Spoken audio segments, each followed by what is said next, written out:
Bonjour à tous et bienvenue dans cette deuxième tranche d'informations sur Matin Bonheur. Au moins 10 personnes ont été tuées jeudi dans l'explosion accidentelle d'une usine chimique à Ain Sokna, dans l'est de l'Égypte. Selon plusieurs sources médicales et sécuritaires, l'explosion a eu lieu dans une zone proche de la mer Rouge. Les médias égyptiens annoncent une quinzaine de morts et plusieurs blessés.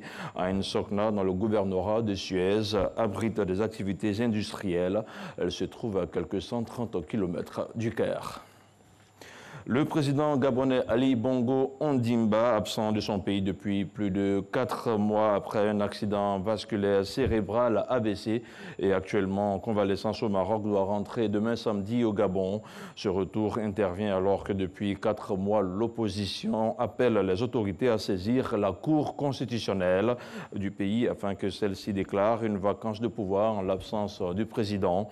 Fin février, 10 personnalités politiques, syndicales et de la société civils ont lancé un ultimatum au pouvoir, un ultimatum fixé au 31 mars, une sommation pour déclarer la vacance de pouvoir, appelant à agir pacifiquement si celle-ci n'était pas déclarée. Le président Emmanuel Macron n'ira pas à Kigali le 7 avril prochain. Emmanuel Macron va manquer la commémoration du 25e anniversaire du génocide au Rwanda. Le président français sera représenté par le député Basile, sinon Hervé Berville, membre du Parlement français et orphelin d'origine rwandaise, adopté par une famille française.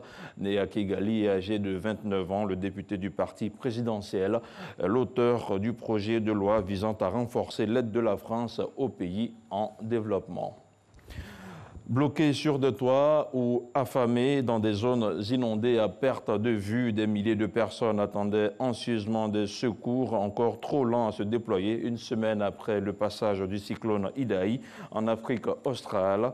Près de 400 morts, plus de 10 000 habitations détruites et des centaines de milliers de personnes touchées. Au Mozambique et au Zimbabwe, le bilan du cyclone, des inondations et glissements de terrain a continué de grimper jeudi alors que les humanitaires mettaient en garde contre le risque d'épidémie de choléra. Au Mozambique, 15 000 personnes doivent être secourues immédiatement. Et c'est tout pour ce flash d'information. Rendez-vous à 7 h pour la troisième tranche.